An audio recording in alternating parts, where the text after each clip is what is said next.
Lok Sabha speaker ವಿರುದ್ಧ ಅವಿಶ್ವಾಸ ನಿರ್ಣಯವನ್ನ ಕೈಗೊಳ್ಳಲಾಗಿದೆ. ಸ್ಪೀಕರ್ ವಿರುದ್ಧ ಅವಿಶ್ವಾಸ ನಿರ್ಣಯ ಪ್ರತಿಯನ್ನ ಸಲ್ಲಿಕೆ ಮಾಡಲಾಗಿದೆ. ಮುಖ್ಯ ಕಾರ್ಯದರ್ಶಿಗೆ ಅವಿಶ್ವಾಸ ನಿರ್ಣಯ ಸಲ್ಲಿಕೆ ಮಾಡಲಾಗಿದೆ. ಸ್ಪೀಕರ್ ಓಂ ಬಿರ್ಲಾ ವಿರುದ್ಧ ಅವಿಶ್ವಾಸ ನಿರ್ಣಯ. ವಿಪಕ್ಷಗಳಿಗೆ ಮಾತನಾಡುವುದಕ್ಕೆ ಅವಕಾಶ ನೀಡುವಂತೆ ಪಟ್ಟು ಹಿಡಿದಿವೆ. 118 ಸಂಸದರಿಂದ ಅವಿಶ್ವಾಸ ನಿರ್ಣಯಕ್ಕೆ ಸಹಿ ಕೂಡ ಸಂಗ್ರಹಿಸಲಾಗಿದೆ. ನೋಡಿ, ಲೋಕಸಭೆ ಸ್ಪೀಕರ್ ಓಂ ಬಿರ್ಲಾ ವಿರುದ್ಧವಾಗಿ ಅವಿಶ್ವಾಸ ನಿರ್ಣಯವನ್ನ ಸಲ್ಲಿಕೆ ಮಾಡಲಾಗಿರೋದು. ಲೋಕಸಭೆ ಕಾರ್ಯದರ್ಶಿಗೆ ಅವಿಶ್ವಾಸ ನಿರ್ಣಯ ಮನವಿ ಪತ್ರವನ್ನ ಸಲ್ಲಿಕೆ ಮಾಡಲಾಗಿದೆ. ಲೋಕಸಭೆ ಕಾರ್ಯದರ್ಶಿಗೆ ಮನವಿ ಪತ್ರವನ್ನ ಸಲ್ಲಿಸಿದ್ದಾವೆ ವಿಪಕ್ಷಗಳು. ವಿಪಕ್ಷ ನಾಯಕರು ಸ್ಪೀಕರ್ ಸರ್ಕಾರದ ಆದೇಶದಂತೆ ನಡೆದುಕೊಳ್ತಾ ಇದ್ದಾರೆ ಎನ್ನುವಂತಹ ಆರೋಪ ಇದೆ. ವಿಪಕ್ಷ ನಾಯಕರಿಗೆ ಸದನದಲ್ಲಿ ಮಾತನಾಡೋದಕ್ಕೆ ಅವಕಾಶವನ್ನ ನೀಡ್ತಾ ಇಲ್ಲ. ಸ್ಪೀಕರ್ ಆದವರು ಪಕ್ಷಾತೀತವಾಗಿ ಕಾರ್ಯನಿರ್ವಹಿಸಬೇಕಾಗಿತ್ತು. ಬಜೆಟ್, ರಾಷ್ಟ್ರಪತಿ ಭಾಷಣದ ಮೇಲೆ ಚರ್ಚೆಗೆ ಅವಕಾಶವನ್ನ ನೀಡಿಲ್ಲ. ನಿಯಮ 94C ಮತ್ತು ಕಾರ್ಯವಿಧಾನಗಳ ಅಡಿಯಲ್ಲಿ ಅವಿಶ್ವಾಸ ನಿರ್ಣಯ ಪತ್ರವನ್ನ ಸಲ್ಲಿಕೆ ಮಾಡಲಾಗಿದೆ. अनुमति दी गई है, वे व्यक्तिगत रूप से तत्काल मामले का अनुमोदित पाठ सभा पटल पर प्रस्तुत करें. आइटम नंबर 19 केंद्रीय बजट पर सामान्य चर्चा. ಈ ಬಗ್ಗೆ ಹೆಚ್ಚಿನ ಡೀಟೇಲ್ಸ್ ಅನ್ನ ನೀಡ್ತಾರೆ ನಮ್ಮ ದೆಹಲಿ ಪ್ರತಿನಿಧಿ ಮಹೇಶ್. ನೇರ ಸಂಪರ್ಕದಲ್ಲಿ ನಮ್ಮನ್ನ ಜಾಯ್ನ್ ಆಗ್ತಾ ಇದ್ದಾರೆ. ಮಹೇಶ್, ಈಗಾಗಲೇ ಓಂ ಬಿರ್ಲಾ ಅವರ ವಿರುದ್ಧವಾಗಿ ಆದೇಶ ಈಗಾಗಲೇ ಪ್ರತಿಯನ್ನ ಕೂಡ ಸಲ್ಲಿಸಲಾಗಿದೆ. ಕ್ರಮ ಕೈಗೊಳ್ಳಬೇಕು ಅನ್ನುವಂತಹ ಒತ್ತಾಯವನ್ನ ವಿಪಕ್ಷಗಳು ಮಾಡ್ತಾ ಇವೆ. ಈಗಾಗಲೇ ಮುಖ್ಯ ಕಾರ್ಯದರ್ಶಿಗೆ ಸಲ್ಲಿಸುವಂತಹ ಪತ್ರದಲ್ಲಿ ಏನೆಲ್ಲ ಉಲ್ಲೇಖ ಆಗಿದೆ, ಯಾವ ರೀತಿ ಕ್ರಮ ಆಗುತ್ತೆ ಮಹೇಶ್?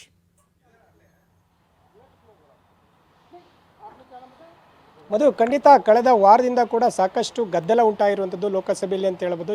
ಒಂದು ರಾಜ್ಯಸಭೆ ಲೋಕಸಭೆಯಲ್ಲಿ ಗದ್ದಲ ಉಂಟಾಗಿ ಸಾಕಷ್ಟು ಆರೋಪ ಪ್ರತ್ಯಾರೋಪ ಕೂಡ ಆಗಿರುವಂಥದ್ದು. ಅಂದರೆ ಆಡಳಿತ ಪಕ್ಷದ ಸದಸ್ಯರಿಂದ ಇರ್ಬೋದು, ವಿಪಕ್ಷಗಳ ಸಂಸದರಿಂದ ಕೂಡ ಸಾಕಷ್ಟು ಆರೋಪ ಮಾಡ್ತಾ ಇರುವಂಥದ್ದು. ಪ್ರಮುಖವಾಗಿ ಇವತ್ತು ಓಂ ಬಿರ್ಲಾ ಅವರ ವಿರುದ್ಧ ಅವಿಶ್ವಾಸ ಮಂಡನೆ ಮಾಡಿರುವಂಥದ್ದು. ಯಾಕಂದರೆ ಏನು ಸ್ಪೀಕರ್ ಏನಿದ್ದಾರೆ ಇವರು ಒಂದು ಪರವಾಗಿ ಇರುವಂಥದ್ದು, ಅಂದರೆ ಸರ್ಕಾರದ ಪರವಾಗಿ ಮಾತ್ರ ವಾದ ಮಾಡ್ತಾ ಇದ್ದಾರೆ, ಮತ್ತೆ ಮಾತಾಡೋದಕ್ಕೆ ಮಾತ್ರ ಅವಕಾಶ ಕೊಡ್ತಾ ಇದ್ದಾರೆ. ಇದು LOPಗೆ ಅವಕಾಶ ಕೊಡ್ತಾ ಇಲ್ಲ ಅನ್ನೋ ಆರೋಪ ಹಿನ್ನೆಲೆಯಲ್ಲಿ ಸಾಕಷ್ಟು 118 ಸಂಸದರು ಸಹಿ ಮಾಡಿ ಅವಿಶ್ವಾಸಕ್ಕೆ ಮುಂದಾಗಿರುವಂಥದ್ದು. ಈಗಾಗಲೇ ಏನು ನಿಯಮಾವಳಿ ಒಂದು ವಿಚಾರಕ್ಕೋಸ್ಕರ ಈಗಾಗಲೇ ಅದನ್ನು 94ರ ಅಡಿಯಲ್ಲಿ ಕೂಡ ಪ್ರಸ್ತಾಪ ಕೂಡ ಮಾಡಿರುವಂಥದ್ದು. ಪ್ರಮುಖವಾಗಿ ಏನು ಅಂತ ಹೇಳಿದ್ರೆ ನರವಾಣಿ ವಿಚಾರ ಇರ್ಬೋದು, ಮತ್ತು ಅಮೆರಿಕ ಮತ್ತು ಭಾರತ ಸಂಬಂಧ ವಿಚಾರವಾಗಿ ಏನು ಸಾಕಷ್ಟು ಲೋಪಗಳಿರುವಂಥದ್ದು. ಈ ನೆಲೆಯಲ್ಲಿ ಚರ್ಚೆಗೆ ಅವಕಾಶ ನೀಡಬೇಕು ಅಂತೇಳಿ ಪಟ್ಟು ಹಿಡಿದಿರುವಂಥದ್ದು.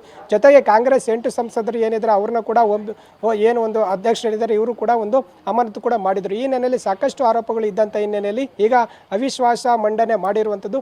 ಸದ್ಯ ಸಾಕಷ್ಟು ಒಂದು ಚರ್ಚೆಗೂ ಕೂಡ ಗ್ರಾಸ ಇರುವಂಥದ್ದು. ಈಗಾಗಲೇ ಇದರೆಲ್ಲರ ಬಗ್ಗೆ ಕೂಡ ಏನು ಪ್ರಧಾನಿ ನರೇಂದ್ರ ಮೋದಿ ಅವ್ರಿಗೂ ಕೂಡ ಒಂದು ಮಾಹಿತಿ ಕೂಡ ನೀಡಿರುವಂಥದ್ದು.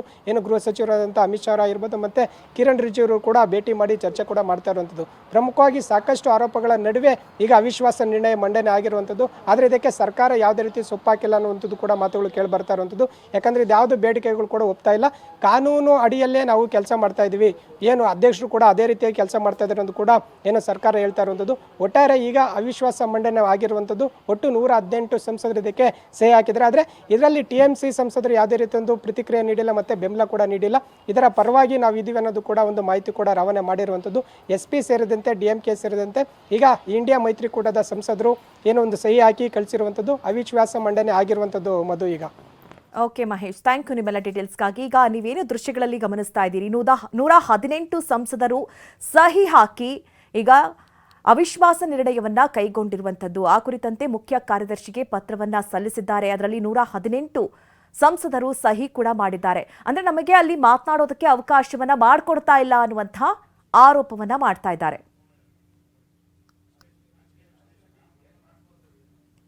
ಇನ್ನು ರಾಜಕೀಯ ವಿಶ್ಲೇಷಕರಾದಂತಹ ಮರ್ಮಕಲ್ ಅವರು ನಮ್ಮ ಜೊತೆ ದೂರವಾಣಿ ಸಂಪರ್ಕದಲ್ಲಿ ಜಾಯ್ನ್ ಆಗಿದ್ದಾರೆ. ಸರ್ ನಮಸ್ತೆ.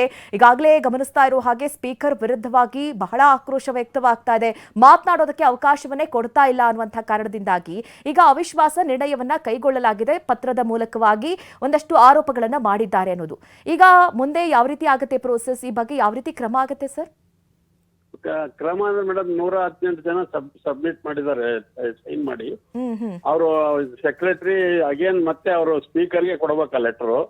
ಸ್ಪೀಕರ್ ಪ್ರಿರಾಗೇಟಿವ್, ಅದು ಅಡ್ಮಿಟ್ ಮಾಡಬಹುದು, ಅಡ್ಮಿಟ್ ಮಾಡಲಾರ್ದೆ ಇರಬಹುದು. ಅವ್ರ ವಿರುದ್ಧನೇ ಇರೋದ್ರಿಂದ ಅವ್ರು ಒಂದ್ ವೇಳೆ ರೆಫರ್ ಮಾಡ್ಬೋದು. ಲೀಡರ್ ಆಫ್ ದಿ ಹೌಸಿಗೆ ರೆಫರ್ ಮಾಡ್ಬೋದು, ಇಲ್ಲಾಂದ್ರೆ ಪ್ರೆಸಿಡೆಂಟ್ ಆಗಿ ರೆಫರ್ ಮಾಡ್ಬೋದು. ಅಂದ್ರೆ ಒಬ್ಬ ಸ್ಪೀಕರ್ ಆದವರು ಈಗ ಪಕ್ಷಾತೀತವಾಗಿ ನಡ್ಕೊಳ್ಬೇಕು ಅಂತ, ಬಟ್ ಅವರು ಆಡಳಿತ ಪಕ್ಷದ ಪರವಾಗೇ ಮಾತನಾಡ್ತಾ ಇದ್ದಾರೆ ಅನ್ನುವಂತ ಆರೋಪಗಳಿದೆ. ಈ ಆರೋಪಗಳು ಯಾವಾಗ್ಲೂ ಇರ್ತಾವ ಮೇಡಮ್. ಎಲ್ಲಿವರೆಗೆ ಅಪೋಸಿಷನ್ ರೂಲಿಂಗ್ ಇರ್ತವೆ ಅಲ್ಲಿವರೆಗೆ ಇರ್ತವೆ. ಈಗ ಕರ್ನಾಟಕ ಅಸೆಂಬ್ಲಿಗೂ ಅದೇ ಹೇಳ್ತಾರೆ, ಬೇರೆ ಅಸೆಂಬ್ಲಿಗಳದಾಗ ಅದೇ ಹೇಳ್ತಾರೆ. ಸ್ಪೀಕರ್ ವಿರುದ್ಧ ನೋ ಕಾನ್ಫಿಡೆನ್ಸ್ ಮೋಷನ್ ಅಡ್ಮಿಟ್ ಮಾಡೋದು ಬಿಡೋದು ಸ್ಪೀಕರ್ಗೆ ಫೈನಲ್ ಅಥಾರಿಟಿ, ಇಲ್ಲಾಂದ್ರೆ ರಾಷ್ಟ್ರಪತಿಗಳು ಇಂಟರ್ವ್ಯೂನ್ ಆಗ್ಬೋದು. ಓಕೆ ಓಕೆ ಸೀನ್ ಇಲ್ಲ ಮೇಡಮ್.